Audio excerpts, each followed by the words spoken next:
لا حول ولا قوة إلا بالله العلي العظيم. أعوذ بالله من الشيطان الرجيم. بسم الله الرحمن الرحيم.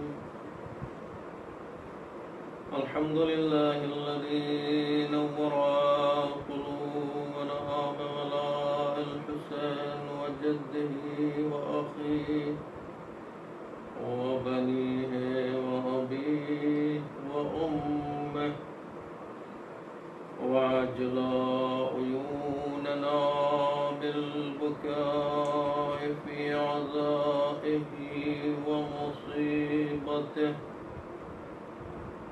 وجعل هاتين الموهبتين وسيلة لنيل قربته وتحصيل رحمته، ثم الصلاة والسلام على مولانا أبي القاسم محمد.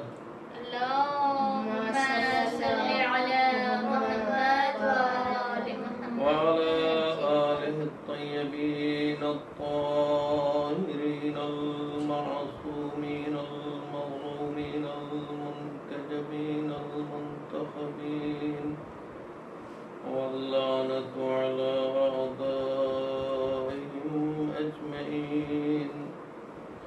أما بعد، فقد قال مولانا الإمام جعفر الصادق عليه آلاف التحية والسلام. بسم الله الرحمن الرحيم. من أراد الله به الخير قذف في قلبه حب الحسين وحب زيارته، ومن أراد الله به السوء قذف في قلبه بغض الحسين وبغض زيارته. صلوات على محمد وآل محمد. اللهم صل على محمد وآل محمد. عزیزان محترم، عزاداران سید الشہداء و شہداء کربلا علیہم الصلاۃ والسلام، آج سلسلے گفتگو کی نویں گفتگو ہے. ایام اعضاء عشر اولا ختم ہونے کو ہے. ابھی یقین نہیں ہوتا ہے کہ کب پہلی محرم آئی اور آج شب عاشور. زندگی نے اور اللہ نے آپ کو اتنی حیات دی کہ آپ لوگ ایک ساتھ بیٹھ کے اس عظیم امام کے ذکر کو سنا، اس عظیم امام کے مصائب کے اوپر دل پژمردہ ہوا، آنکھوں سے آنسو نکلے. یہ سعادت ہے عزیزو. ہاں، قلق ہے کہ جس طرح سے سالوں سال سے ہم یہ عبادت کرتے چلے آ رہے ہیں، ذکر امام حسین علیہ السلام کرتے چلے آ رہے ہیں، یہ قلق ہے دل میں کہ اس انداز میں اس سال ہم عزاداری امام حسین علیہ السلام نہیں کر سکے. لیکن عزیزو، اس امام کے ذکر کرنے کے لیے، اس امام کی عزاداری کے لیے روایت میں ملتا ہے کہ زمین سے کہیں زیادہ آسمان والے امام حسین علیہ السلام کے اوپر گریا کرتے ہیں، امام حسین علیہ السلام کی عزاداری کرتے ہیں۔ یاد رکھیے گا عزیزوں کہ عزائے امام حسین علیہ السلام، ذکر امام حسین علیہ السلام ہم سے زندہ نہیں ہے۔ ہم ہیں تو عزاداری زندہ ہے، ایسا کچھ نہیں ہے۔ ہم ہیں تو ذکر امام حسین علیہ السلام زندہ ہے، ایسا کچھ نہیں ہے، بلکہ ہماری زندگی کے لیے ضرورت ہے کہ ہم عزاداری امام حسین علیہ السلام کریں۔ ہم اگر اپنی زندگی چاہتے ہیں تو اس کے لیے لازمہ ہے کہ ذکر امام حسین علیہ السلام انجام دیں۔ ہمیں ضرورت ہے عزاداری کی، امام کو ضرورت نہیں ہے۔ امام حسین علیہ السلام کا ذکر خدا کرتا ہے، اور اس کا ذکر امام کا باقی رکھنے کے لیے خدا نے وعدہ کیا ہے، کیونکہ امام حسین علیہ السلام نے پورے گھر کو فدا کر دیا تھا، قربان کر دیا تھا خدا کے راستے میں، خدا کے دین کو محفوظ کرنے میں، خدا کے دین کو بچانے کے لیے۔ اللہ اکبر۔ امام جعفر صادق علیہ السلام اللہم صلی علی محمد وآل ارشاد فرماتے ہیں کہ جس کسی کے سلسلے سے پروردگار عالم خیر کا ارادہ کرتا ہے تو اس کے دل میں محبت امام حسین علیہ السلام کا، یہ محبت کی دلیل ہے۔ جو آپ چند لحظے کے لیے آ کے اس فرش ادا کے اوپر بیٹھے ہوئے ہیں، ذکر امام حسین علیہ السلام سن رہے ہیں، یہ محبت کی دلیل ہے۔ یقیناً آپ کے دل میں پروردگار عالم نے ذکر اور محبت امام حسین علیہ السلام کو ڈالا ہے۔ اگر محبت امام حسین علیہ السلام آپ کے دل میں پیدا نہ ہوتی تو آپ بھی اوروں کی طرح سے ہوتے، لیکن ذکر اور محبت امام حسین علیہ السلام اور تذکرے امام حسین علیہ السلام ہوتا ہے تو آپ فرش ادا پہ آ کے بیٹھ رہے ہیں، یہ دلیل ہے، بین ثبوت ہے کہ پروردگار عالم آپ کے سلسلے سے نیک چاہتا ہے۔ عزیزو، یہ بہت بڑی عظمت ہے، بہت بڑی نعمت ہے، اسے ہمیں بچا کے رکھنا ہے، اسے ہمیں سنبھال کے رکھنا ہے۔ محبت امام حسین علیہ السلام کو محفوظ رکھنا، ضائع نہیں ہونے دینا ہے۔ کسی عمل کے ذریعے سے، اپنے کسی غلط عمل کے ذریعے سے اس عمل کو ضائع نہیں ہونے دینا۔ دنیا کا اور انسان اگر کچھ کرتا ہے، کچھ گناہ کرتا ہے تو کہا جائے گا یہ حسینی نہیں ہے اس لیے کر رہا ہے، لیکن اگر حسینی کا اسٹیمپ لگ گیا ہمارے اوپر کہ ہم حسینی ہیں تو ہمیں ہر ایکٹیویٹی کے اوپر نگاہ رکھنی ہوگی، ہر اپنے عمل کا ذمہ دار ہونا پڑے گا، اس لیے کہ ہمارے اوپر اسٹیمپ لگا ہوا ہے، ٹھپا لگا ہوا کہ ہم حسینی ہیں۔ اگر غلط کام ہوگا تو حسینیت کی ذلت ہے، اس میں عزت نہیں ہے۔ لہذا آپ سب سے یہ کہتے ہیں کہ اگر محبت امام حسین علیہ السلام آپ کے دل میں ہے تو آپ ہر لحظہ احتیاط کریں اپنے اعمال میں۔ ایک صلوات پڑھیے، محمد و آل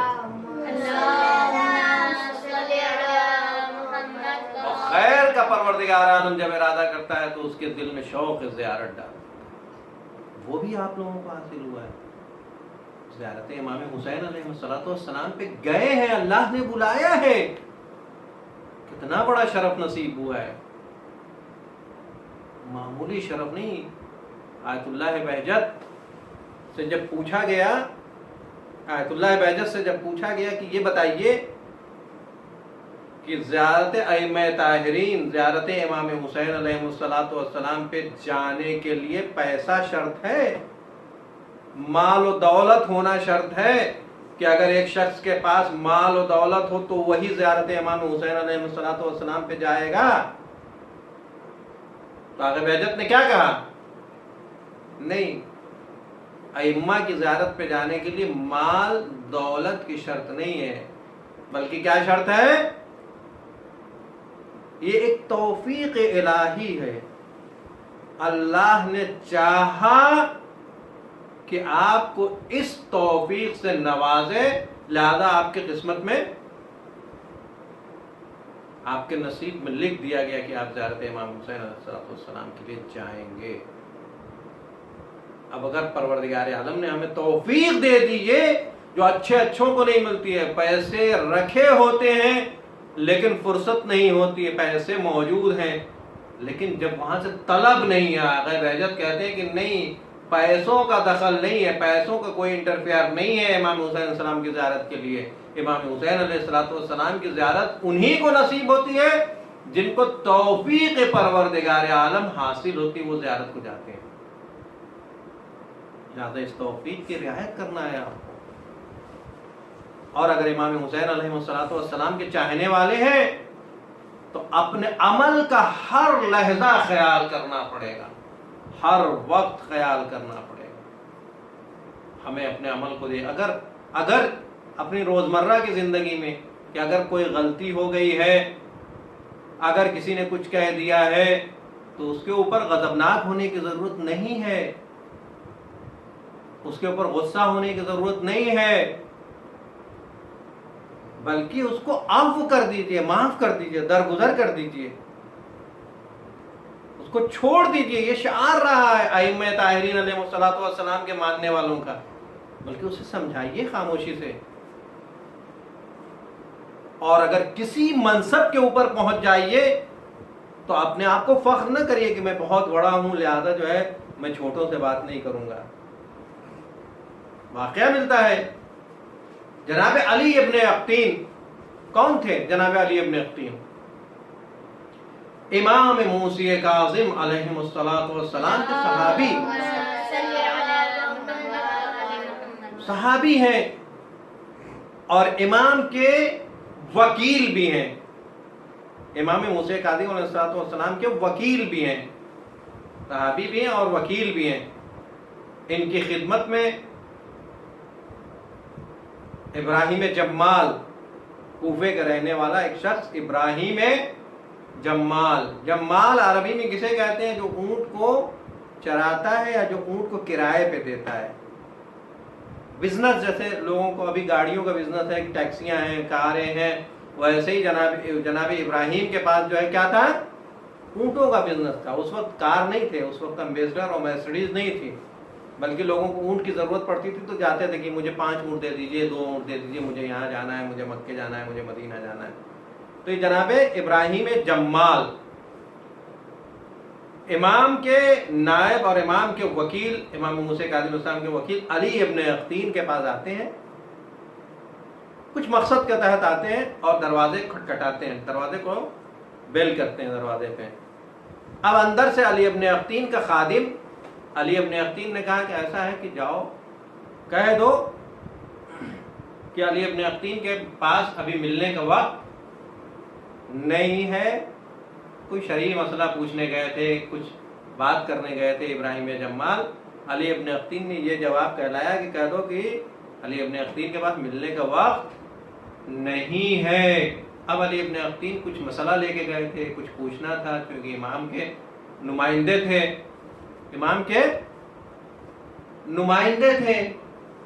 جب انکار کر دیا تو ابراہیم جمال کا دل ناراض ہو گیا، دل پسمردہ ہو گیا کہ امام کے وکیل نے مجھ سے ملنے سے انکار کر دیا۔ دیکھیے ایسا نہیں ہے، ہر ایک ایک حرکت، ہر ایک ایک بات، ہر ایک ایک آپ کی ایکٹیویٹی پہ امام کی نظر ہے۔ اس زمانے میں امام موسی کاظم علیہ السلام کی نظر تھی،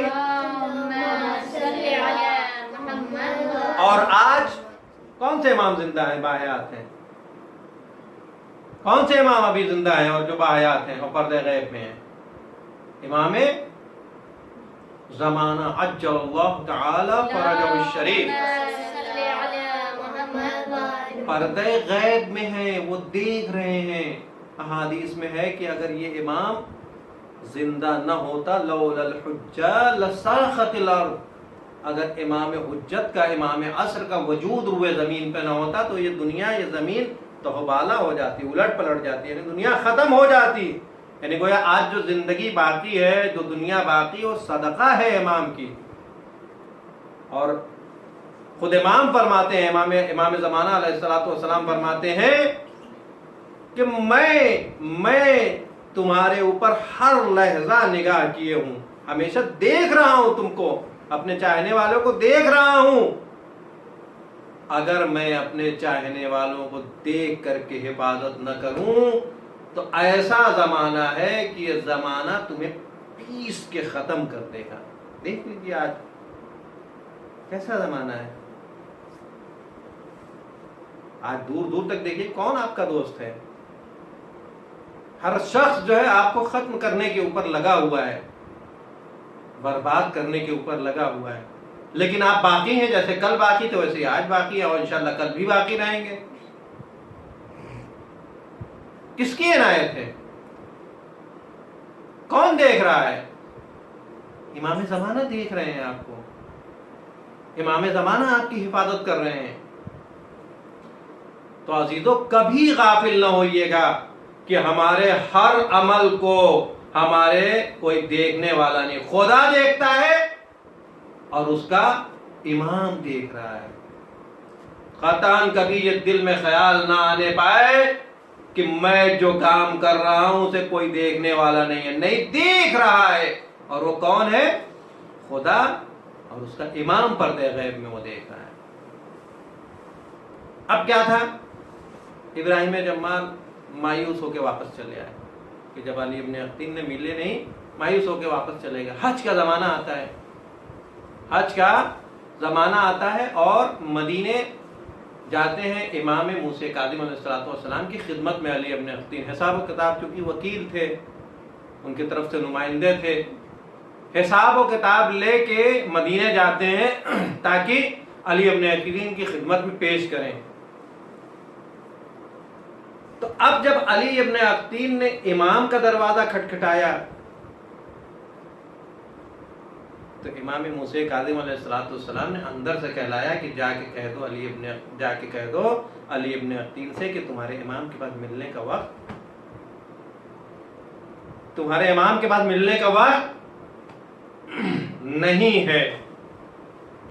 اب بتائیے، انصاف سے بتائیے کہ اگر امام نے کہہ دیا کہ میرے پاس ملنے کا وقت نہیں ہے تو دنیا کی ساری دولت ہو، کیا فائدہ ہے؟ جب امام ہم سے خوش نہیں ہے کوئی فائدہ ہے؟ اگر امام زمانہ ہم سے ناراض ہے تو کیا فائدہ ہے؟ ساری دولت، گاڑیاں، دنیا کے تمام آسائش، سب کچھ ہونے کے بعد اگر امام خوش نہیں ہے تو کچھ نہیں ہے، بیکار ہیں ہم۔ جب امام نے اپنے خادم سے علی ابن اختین کو کہلایا کہ علی ابن اختین سے کہہ دو کہ میرے پاس ملنے کا وقت نہیں ہے، اللہ اکبر۔ دیکھیے معمولی سی معمولی چیزوں کے اوپر امام کی نگاہ ہوتی ہے۔ امام موسیٰ کاظم علیہ السلام کو پورا واقعہ معلوم ہو گیا تھا کہ ابراہیم جمال آئے تھے کوئی مسئلہ پوچھنے کے لیے، علی ابن اختین نے انکار کر دیا، امام نے بھی انکار کر دیا۔ اب جیسے امام نے انکار کیا تو علی ابن اختین بیٹھ جاتے ہیں، گویا جیسے اب دنیا کا سب سے پریشان حال انسان، اب کیا، اب امام مجھ سے ناراض ہے، اب میرے پاس کچھ نہیں ہے، میں ایک دم تنگ دست ہو گیا ہوں، ختم۔ جب امام کی رضایت نہیں تو بیکار ہے، بیٹھے ہیں انتظار کر رہے ہیں، بیٹھے ہیں انتظار کیا، امام کسی کام کے سبب سے گھر سے باہر نکلتے ہیں، پیروں پہ علی ابن اختین گر جاتے ہیں، کہتے ہیں آقا معاف کریے گا، کیا ہو گیا ہے؟ ابھی علی ابن اختین متوجہ نہیں کہ امام نے انکار کیوں کیا، کہا آقا کیوں آپ نے ملنے سے منع کر دیا؟ کہا تم نے میرے ایک چاہنے والے سے جو تمہارے در پہ آیا تھا تو تم نے یہ کہلا کے بھیجا تھا کہ میرے پاس ملنے کا وقت نہیں ہے، کچھ سوال کرنے کے لیے آیا تھا، تم میرے نمائندے ہو، میرے نائب ہو، تم نے کیوں واپس کر دیا؟ اب علی ابن اختین کے دماغ میں فوراً یہ بات آئی کہ میں نے ابراہیم جمال سے ملنے سے منع کر دیا، شرمندہ، زار زار گریا کرنے لگے، رونے لگے، مولا اب کیا کروں میں تو مدینے میں ہوں، ابراہیم جمال کوفے میں رہتے ہیں، مدینہ اور کوفے سے بہت فاصلہ ہے، مدینہ سعودی عرب میں اور کوفہ عراق میں جہاں آپ لوگ گئے تھے ساتھ میں، بہت فاصلہ ہے. اب علی ابن اقطین کہتے ہیں کہ مولا آپ کیسے ملوں، کیسے جا کے اس سے معذرت طلب کروں تاکہ آپ ہم سے ناراض نہ ہوں، تاکہ آپ ہم سے ہماری رضایت آپ راضی ہو جائیں ہم سے. تو امام نے کہا ٹھیک ہے، تمہارا دل شرمندہ ہو گیا. دیکھیے ایک انسان کیسا ہونا چاہیے، تمہارا دل شرمندہ ہو گیا تو ٹھیک ہے میں بتا دے رہا ہوں، ابھی تم جنت البقیع کے پاس شام کے وقت جانا، وہاں باعجاز ایک اونٹنی نمودار ہوگی، اس اونٹنی پہ بیٹھنا، چشم زدن میں وہ کوفے جائے گی، اور پھر تم جا کے ابراہیم جمال کے گھر معذرت طلب کر کے آنا. اب عزیزو دیکھیے امام اگر راضی ہوتا ہے تو کیا ہے کہ ساری دولت ہمارے پاس دنیا کی، لیکن اگر امام ہم سے ناراض ہو جاتا ہے تو ہمارے پاس کچھ نہیں ہے.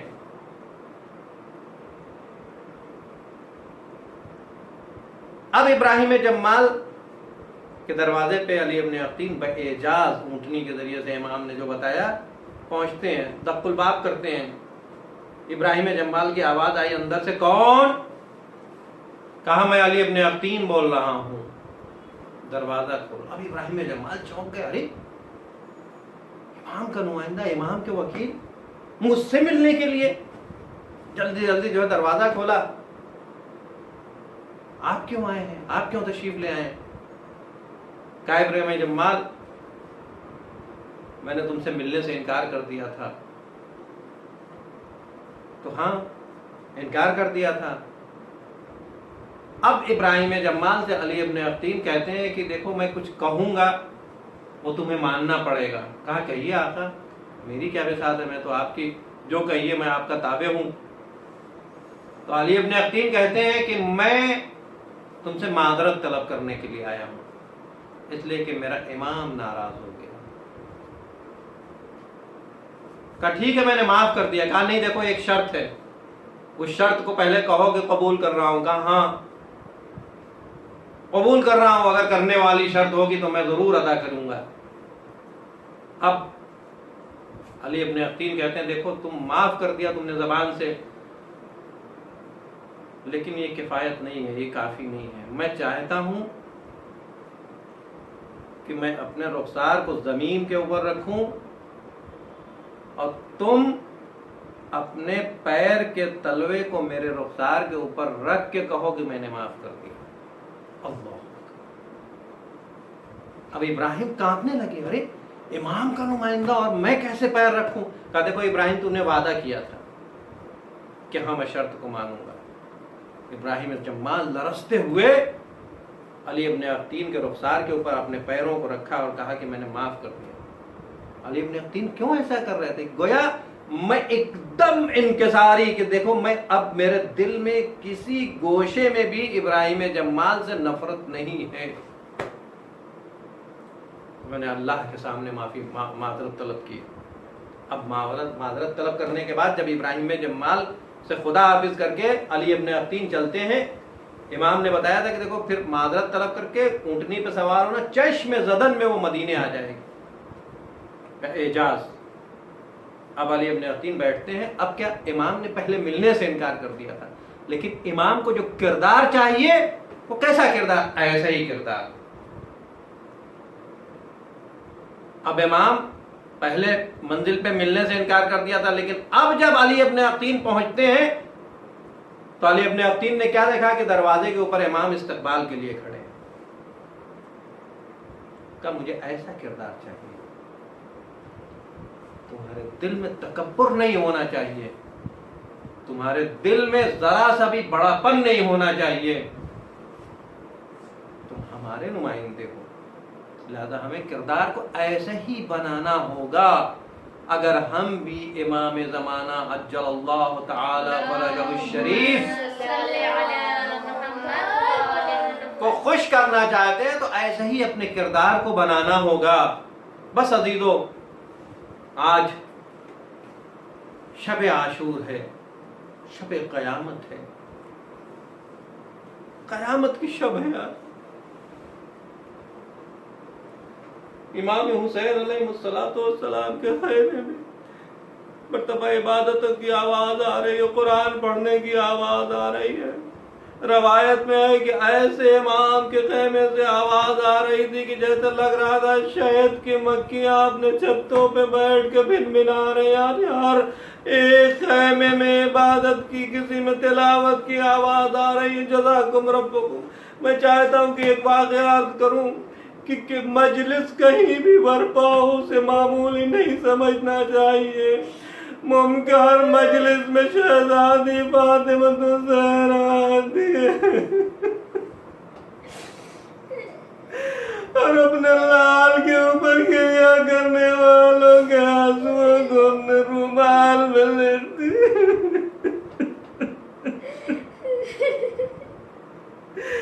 یہی وہ آنسو کے قطرات ہیں کہ جو ہماری بخشش کا سہارا ہے۔ ایران کے ایک عالم دین آغا کوثری جو بہت ہی مشہور و معروف خطیب ہے، ذاکر ہے، امام خمینی کا زمانہ ہے۔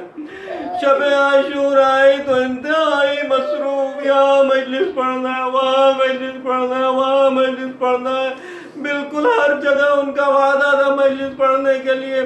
لیکن ایک مرتبہ آپ نے ہر جگہ دیکھا ہوگا، اکثر جگہوں پہ دیکھا ہوگا کہ جہاں بھی چند چھوٹے چھوٹے بچے جمع ہو جاتے ہیں وہ اپنی ایک انجمن درست کر لیتے ہیں، اپنے ایک انجمن بنا لیتے ہیں اور کہتے ہیں کہ ہم نے مجلس اعضاء رکھی ہے، وہاں پہ آئیے، کسی خطیب کو دعوت کرتے ہیں، کسی ذاکر کو دعوت کرتے ہیں۔ اب آغا کوثری کا واقعہ ہے کہ آغا کوثری کا وعدہ تھا کہ کئی جگہوں پہ مسلسل شب عاشور ان کو مجلس پڑھنی تھی۔ کچھ بچے چھوٹے چھوٹے آتے ہیں، ایک معمولی سی جگہ کے اوپر جو ہے انہوں نے تنابیں درست کر کے خیمہ بنا رکھا تھا اور آغا مظاہری سے آگے کہنے لگے ہاتھوں کو جوڑ کے، آغا آج کی شب میں ہم چاہتے ہیں کہ آپ ہمارے وہاں بچوں کے درمیان آ کے مجلس پڑھیے۔ ایک مرتبہ آغا کوثری کہتے ہیں، بچوں میرے پاس وقت نہیں ہے، میں اتنا مصروف ہوں، یہاں پڑھنا ہے، وہاں پڑھنا ہے، اور کئی جگہوں پہ مجلس کا وعدہ ہے۔ بچوں نے بہت ضد کیا، نہیں آقا آپ کو مجلس پڑھنی ہے۔ ایک مرتبہ انہوں نے قبول کیا کہ بچوں کا دل رکھنے کے لیے آئے، دیکھا چند بچے پہلے سے ایک انجمن بنائے ہوئے بیٹھے، ایک معمولی سی جگہ کے اوپر بیٹھے ہوئے۔ آغا مظاہری نے، آغا کوثری نے جلدی جلدی میں چند منٹ جو فضائل اور چند منٹ مسائل پڑھنے کے بعد اور رخصت ہوتے بچوں، خدا حافظ اب مجھے دوسری جگہ مجلس پڑھنی ہے۔ ایک مرتبہ بچوں نے آغا کوثری کو روک لیا، آغا آپ کو ایسے نہیں جانے دیں گے، سبیل کا اہتمام ہے، چائے پی کے جانا ہے۔ ایک مرتبہ آغا کوثری کو چائے بچے پیش کرتے ہیں، آغا یہ چائے پی لیجئے۔ کہا نہیں میں کچھ نہیں پیوں، کہا ہم لوگوں نے بنائی ہے، اس چائے کو پی لیجئے۔ اب آغا کوثری کہتے ہیں کہ میں نے چائے پی لیکن چائے سرد ہو چکی تھی، ٹھنڈی ہو چکی تھی، چائے میں نے لیا، ایک گھونٹ پیا، باقی چائے میں نے پیچھے کر کے زمین کے اوپر گرا دیا۔ آغا کوثری کا بیان ہے کہ آپ جب پلٹ کے آتے ہیں مجلسوں سے فراغت ہوتی ہے تو ایک مرتبہ خواب میں شہزادی فاطمہ الزہرا کو دیکھتے ہیں۔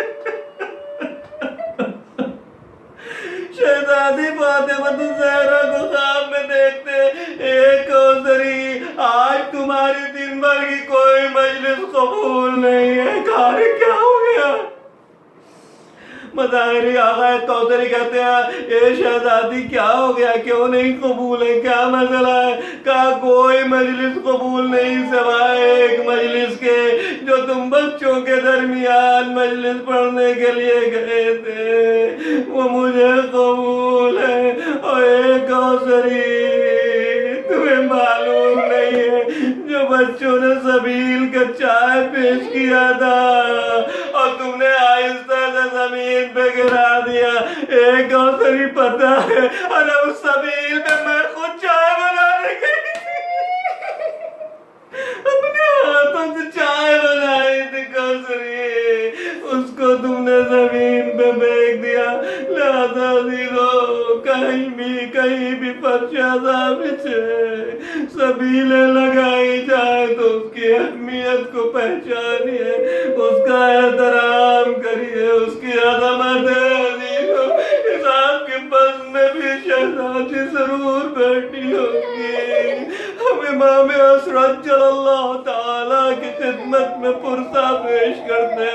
جد مظلوم امام حسین علیہ السلام کی شب عاشور ہے، جب صبح عاشور نمودار ہوتی ہے، ایک مرتبہ جوان جاتا صاحب ساتھ آتے ہیں، میدان میں شہید ہو کے آتے ہیں۔ اب خیمے میں کوئی امام حسین علیہ السلام کے علاوہ نہ بچتا ہے، تو ایک مرتبہ امام میدان قتال میں آتے ہیں اور آگے آواز دیتے حل من معین یعیننا حل من ناصر ینصرنا، کیا کوئی ہے میری جو مدد کرے، کیا کوئی ہے جو میری آواز پہ لبیک کہے۔ امام کی آواز استغاثہ اتنی دردناک تھی کہ خیمے میں 6 مہینے کا بچہ جو 3 دن کا پیاسا ہے، 6 ماہ کے بچے کی عمر کیا ہوتی ہے، اس نے اپنے کو جھولے سے گرا دیا۔ اب خیمے میں کوہرام مچھپا ہو گیا۔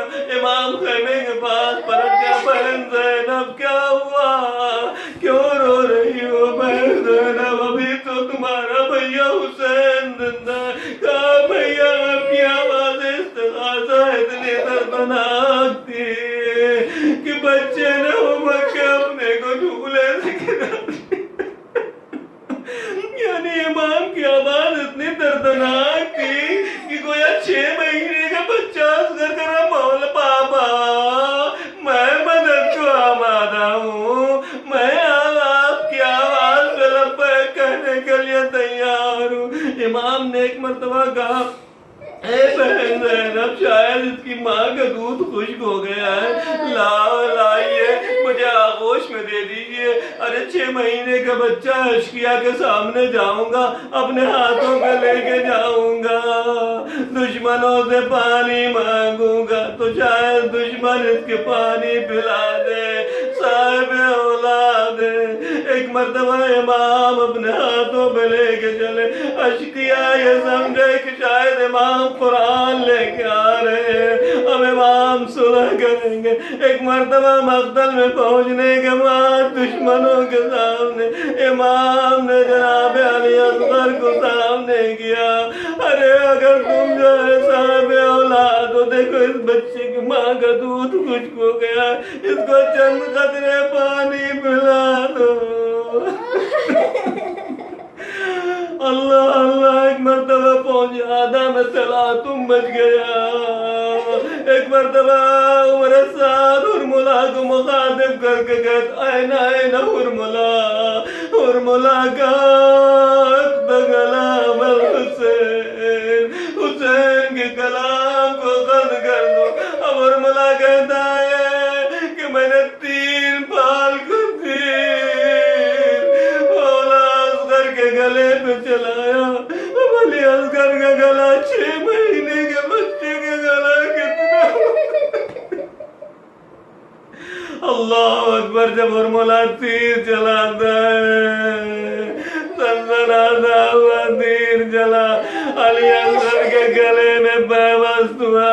ارے میں کہتا ہوں کہ پیوست نہیں بلکہ علی اصغر کا نہر ہو گیا، گلا کٹ گیا۔ ایک مرتبہ خون بہنے لگا، حسین نے اپنے چلو میں خون لیا، زمین کی طرف پھینکنا چاہا، زمین سے ندائے حسین اگر اس خون نائک کا ایک قطرہ زمین پہ آ گیا تو تا قیامت ایک اناج نہ اگے گا۔ آسمان کی طرف پھینکنا چاہا، آسمان سے ندائے حسین اگر اس خون نائک کا ایک قطرہ آسمان کی طرف آ گیا تو تا قیامت بارش نہ ہوگی۔ ایک مرتبہ حسین نے اپنے چہرے کے اوپر مل لیا، بارگاہ خدا میں کہا پروردگار گوار ہے نا اللہ۔ اب امام ایک مرتبہ جناب علی اصغر کو آبا کے دامن میں چھپا کے لاتا، چھوٹا بچہ 6 مہینے کا بچہ ہے، اس کی ماں کا دودھ خشک ہو گیا، 3 دن سے پانی نہیں، 7ویں محرم سے پانی ختم ہو گیا، جناب علی اصغر نے پانی نہیں پیا۔ ایک مرتبہ مرتبہ امام حسین علیہ السلام اما کے دامن میں جناب علی اصغر کو چھپا کر لے کے آتے ہیں. خیمے کے باہر امام ہمت کر کے آگے بڑھتے ہیں، پھر پیچھے ہٹ جاتے، سوچتے ہیں کہ رباب کو، علی اصغر کو کہو رباب اپنے لال کو لے جاؤ، لیکن پھر ایک مرتبہ پیچھے ہٹ جاتے ہیں. ارے رباب کیا کہیں گے؟ یہی وہ عمل ہے جو روز عاشورہ کل جو ہے انا للہ و انا الیہ راجعون. امام 7 مرتبہ آگے بڑھتے ہیں، پیچھے ہٹتے ہیں. ایک مرتبہ سکینہ تڑپ کے باہر، بابا میرے بھیا پانی پی کے آ گیا، بابا میرے بھیا پانی پی کے آ گیا. امام نے ابا کا دامن پلٹ دیا. اے بیٹی، ارے پانی کا تمہارے بھیا کو ملا، دشمنوں نے تمہارے بھیا کو شہید کر دیا. رباب دوڑی ہوئی آئی. رباب نے جو جناب علی اصغر کے گلے کو دیکھا، امام سے پوچھا تھا، امام کی طرف نگاہ کی بچے سے پوچھا اپنے لال سے، مثلو کا یونر، اے میرے لال اصغر، کیا تجھ جیسا چھوٹا معصوم بچہ بھی نہر کیا جاتا ہے؟ انا للہ و انا الیہ راجعون. عرضا بقضائه وتسلیما لامره.